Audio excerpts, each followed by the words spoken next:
నమస్తే, welcome to legend TV. This is ప్రస్తుతం మనతో పాటు సైదాబాద్ కార్పొరేటర్ అరుణ గారు ఉన్నారు. ఒకసారి మాట్లాడదాం. మేడం, చెప్పండి, ఏదైతే జమ్మూ కాశ్మీర్ లో జరిగినటువంటి ఘటనను మీరు ఎట్లా చూస్తారు? నిజంగా ఈ దాదాపు గత వారం రోజుల నుంచి రెక్కి నిర్వహిస్తా ఉన్నారని చెప్తా ఉన్నారు. ఇతర పార్టీ వాళ్ళు కూడా ప్రశ్నిస్తా ఉన్నారు. గత వారం నుంచి రెక్కి నిర్వహిస్తే మరి మోడీ ప్రభుత్వం ఎందుకు వాళ్ళని గ్రహించలేకపోయిందని చెప్పేసి కూడా క్వశ్చన్ చేస్తారు. దీనికి సంబంధించి రెక్కి నిర్వహించడం అనేది అది వాళ్ళు చూసుకుంటారండి. అది ఎందుకంటే ఇప్పుడు జరిగినటువంటి సంఘటన ఒక సమాజంలో ఒక సామాన్య ప్రజలకు ఒక హార్ట్ టచ్ ఫీలింగ్. ఇది నిజంగా చెప్పాలి అని అంటే అసలు నేను ఒకటే మీడియా తరఫున మీడియా ద్వారా నేను ఒకటే అడుగుతున్నాను, వీళ్ళకు కేవలం హిందూ సమాజమే దొరుకుతుందా? కేవలం హిందువులే దొరుకుతారా వీళ్ళకి టార్గెట్ చేయాలనంటే?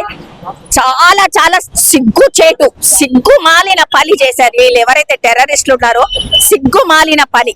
నిజంగా చెప్పాలి అనంటే వీళ్ళు ఒక మేక వన్య పులులు. వీళ్ళు ఒక ఏమంటారు, ఒక జింకగా ఇది నక్క గాని ఏదైనా వాటికి ఆహారం దొరకకపోతే పులి వేషం వేసుకొని పులి తోళ్ళు కప్పుకొని, అప్పుడు వెనకటికి మనకు చెప్పేవాళ్ళు స్టోరీస్ లో, అట్లాంటి తోళ్ళు కప్పుకొని వచ్చి వేటాడుతుంది అని చెప్పేసి అన్నారు. వీళ్ళు కూడా అదే విధంగా ఒక ఇండియన్ ఆర్మీ డ్రెస్సులు వేసుకొని వచ్చి అక్కడ ఉన్నటువంటి హిందువులను, కేవలం హిందువులది హిందువు యొక్క ఐడెంటిటీ కార్డు మరి అడిగి తీసుకొని, ఇప్పుడు ఇండియన్ ఆర్మీ డ్రెస్ వేసుకొని వచ్చినప్పుడు కంపల్సరీ ఎవరైనా కానీ మన ఇండియన్సే కదా అని ఐడీలు చూపిస్తారు. అట్లాగా ఐడీలు చూపించి వాళ్ళకు వచ్చి అడిగినందుకు ఐడీలు చూపించారు. ఐడీలు చూపించిన తర్వాత వాళ్ళని కేవలం హిందువులు అని చెప్పేసి టార్గెట్ చేసి వాళ్ళని చంపడం జరిగింది. ఎంత రోద విదారకంగా ఉందంటే ఆ సిచ్యుయేషన్.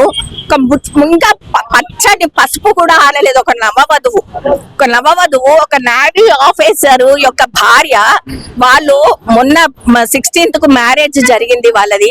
వాళ్ళు కాశ్మీర్ ఇప్పుడు ఎందుకంటే మన 370 ఆర్టికల్ రద్దయిన తర్వాత మన కాశ్మీర్ అనే ఒక ప్రదేశము చాలా అందంగా తీర్చిదిద్దబడింది.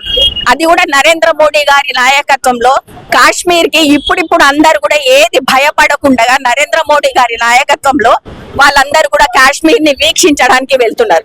ఆ వీక్షించడానికి వెళ్ళినప్పుడు వీళ్ళు కూడా వెళ్ళారు. అందరు కూడా ఇప్పుడు సమ్మర్ హాలిడేస్ ఉన్నాయి కాబట్టి అందరు కూడా ఫ్యామిలీస్ తోని ఇన్ని రోజులు ఎట్లయినా కాశ్మీర్ మనం చూడలేకపోయినాము, ఇప్పుడన్నా మనం అందరం చూద్దాము అని చెప్పేసి ఫ్యామిలీస్ అందరూ కలిసి వెళ్ళారు. అది చూసుకొని అదే అదనంగా చూసుకొని వీళ్ళు కరెక్ట్ చూసుకొని ఈ టైంలో వాళ్ళందరూ కూడా వాళ్ళని టార్గెట్ చేసి చంపడం జరిగింది. ఆ చంపడంలో కూడా ఈ నవవధువులని కూడా ఆలోచన రాలేదా వాళ్ళకు? మహిళల్ని కావచ్చు, పిల్లల్ని కావచ్చు కావాలని వదిలేశారు. వాళ్ళు ఎవరు అని అడగగా మోడీకి చెప్పుకోకుండా అని చెప్పుగా మాట్లాడారని చెప్తారు. అవును, అదే చెప్తున్నా. ఇప్పుడు మోడీ గారికి చెప్పండి అని అంటున్నారు. వీళ్ళకి ఆ రోజు గుర్తుకు రాలేదా? పుల్వామా దాడి జరిగినప్పుడు మోడీ గారు ఎట్లా రియాక్ట్ అయినది వీళ్ళకి తెలియలేదా? అదే సిచ్యుయేషన్ ఇప్పుడు జరుగుతుంది. ఇప్పుడు అందుకనే మా ప్రియతమ నరేంద్ర మోడీ గారు ఇప్పుడు మన ఇండియాకు తిరిగి వస్తున్నారు. ఇప్పుడు రాబోయే అటాక్ అనేది అదే ఉంటుంది. ఇప్పుడు ఏదైతే వీళ్ళు అటాక్ చేశారో దానికి రెండింతలు అటాక్ ఉంటుంది. మీరు చూసారు, మీరు గమనించారు, పుల్వామా దాడిలో జరిగినప్పుడు ఎట్లాంటి అటాక్ అయిందో తెలుసు కదా. సేమ్ అదే సింహము ఒక 4 అడుగులు వెనక్కేసింది అనంటే ఇంకా 10 అడుగులు ముందుకేస్తుందనే ఒక సంకేతం. అదే విధంగా నరేంద్ర మోడీ గారు తప్పకుండా దీనికి రియాక్షన్ ఇస్తారు. మేము కూడా అదే అడుగుతున్నాము నరేంద్ర మోడీ గారిని. మేము కూడా ఏదైనా ఇప్పుడు చేశారో దానికి తగ్గినటువంటి రివెంజ్ తీసుకోవాలి అని చెప్పేసి సందర్భంగా కోరుతున్నారు. అటు దుబాయ్ కావచ్చు, దానికి సంబంధించి పర్యటన, విదేశీ పర్యటన కావాలని ఇట్లాంటివి చేశారు ఉగ్రవాదులు అని చెప్పేసి కూడా చెప్తా ఉన్నారు. దీనికి సంబంధించి కరెక్టేనండి. ఇప్పుడు ఆయన లేని సమయం చూసుకొని వీళ్ళు అటాక్ చేశారు. ఇదే కనుక నరేంద్ర మోడీ గారు మా ప్రధానమంత్రి ఉండుంటే ఈ అటాక్ జరిగేదా? జరగకపోయేది. ఆయన ఇక్కడ ఎట్లాంటిది ఉన్నా కానీ పసిగట్టి ఆయన ముందే ప్రతి ఒక్కళ్ళకి కూడా అలర్ట్ చేస్తారు ఆయన. అట్లాంటిది ఆయన లేని సిచ్యుయేషన్ చూసుకొని వీళ్ళు అటాక్ చేశారని చెప్పేసి నేను ఖచ్చితంగా చెప్తాను. వాళ్ళను అక్కడ శవాల గుట్టలుగా చేసేసి అక్కడ నరమేధము కొనసాగిస్తున్నాయి. ఈ హత్యాకాండను ఆపాలని చెప్పేసి మేము సంఘాలన్నింటినీ కోరుతున్నాము. మేము సంఘాల వాళ్ళుగా కోరుతున్నాము. ప్రజలు, ప్రజాస్వామికవాదులు మొత్తము అందరూ కూడా ఈ యుద్ధాన్ని ఆపాలని, గొంతెత్తాలని చెప్పేసి మేము డిమాండ్ చేస్తున్నాము. ప్రజలతో, మావోయిస్టు పార్టీతో శాంతి చర్చలు చేయాలని చెప్పేసి ఆ బలగాలన్నిటి వాళ్ళు ఉపసంహరించుకోవాలని, కాల్పులు ఆపాలని చెప్పేసి మేము డిమాండ్ చేస్తూ ఉద్యమిస్తున్నాము. కాబట్టి మాతో ప్రజలారా మీరందరూ కూడా ఈ యుద్ధాన్ని ఆపడానికి మీరు ముందుకు రావాలి, మీరు గొంతెత్తాలి, ఉద్యమించాలి. మన భారత బిడ్డలను ప్రజలను భారత ప్రభుత్వమే చంపుతున్నది, నెత్తురు డేరులు పారిస్తున్నది. ఈ రాజ్యాంగం ఉన్నదా? ఈ ప్రభుత్వాలు ఉన్నాయా? ఎవరి కోసం ఉన్నాయి? మీరు ఆలోచించండి. మీరు ఉద్యమించకపోతే, గొంతెత్తకపోతే మొత్తము ఒక దేశమంతా శ్మశానంగా మారిపోయే ప్రమాదం ఉంటది. కాబట్టి మీరందరూ కూడా మనమందరం ఉద్యమిద్దాము, గొంతెత్తుదాము.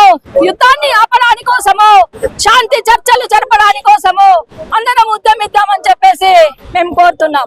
మేడం చెప్పండి, శాంతి చర్చలకు మేము సిద్ధం అని చెప్పి మావోయిస్టులు కూడా లేఖ రాయడం జరిగింది. దీనికి సంబంధించి కూడా మోడీ ప్రభుత్వం ఎందుకు దీనికి సంబంధించి మాట్లాడలేదు, కనీసం చర్చ కూడా జరపండి.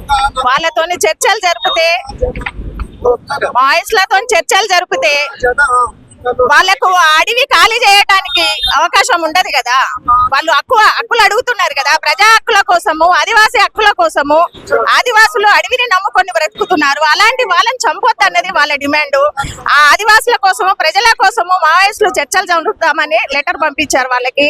అయినా ప్రభుత్వము ఆ అడవిని వాళ్ళ ఆధీనంలోకి తీసుకొని అమ్మాని వాళ్ళకు ప్రైవేట్ చేయడం కోసమే, వాళ్ళు అడవిని కాజేసుకోవడం కోసమే వాళ్ళు ఉన్నారు. అలాంటి వాళ్ళు చర్చలు ఎందుకు జరుపుతారు? అది ఖచ్చితంగా చర్చలు జరపాలని, వాళ్ళ మీద దాడులు ఆపాలనేసి అక్కడున్న పోలీసు బలగాలను వెనక్కి తీసుకోవాలన్నది మా డిమాండ్. వాళ్ళు ఏం చెప్తాను అంటే, ప్రభుత్వాలు ఏం చెప్తాను అంటే, నిజంగా దొరల పాలనలో ఇట్లాంటి నక్సలిజం పనికి వచ్చింది. ఇప్పుడు దొరలు లేనప్పుడు నక్సలైట్లు ఎందుకు అని చెప్పేసి ఖచ్చితంగా వీళ్ళని రూపమాపేస్తాం 2026 లోపు అని చెప్పి కేంద్ర ప్రభుత్వం చెప్తాం. దీనికి సంబంధించి ఈ దోపిడీ పాలన ఉన్నన్ని రోజులు దొరల కన్నా భయంకరమైన రాజకీయ నాయకులు ఉన్నారు. ఇప్పుడు ఈ రాజ్యం ఉంది. ఎవరు?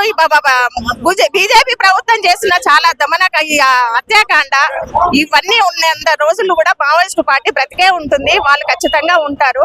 వాళ్ళని అంతం చేయ తరం ఏ ప్రభుత్వానికి లేదన్నది మా డిమాండ్.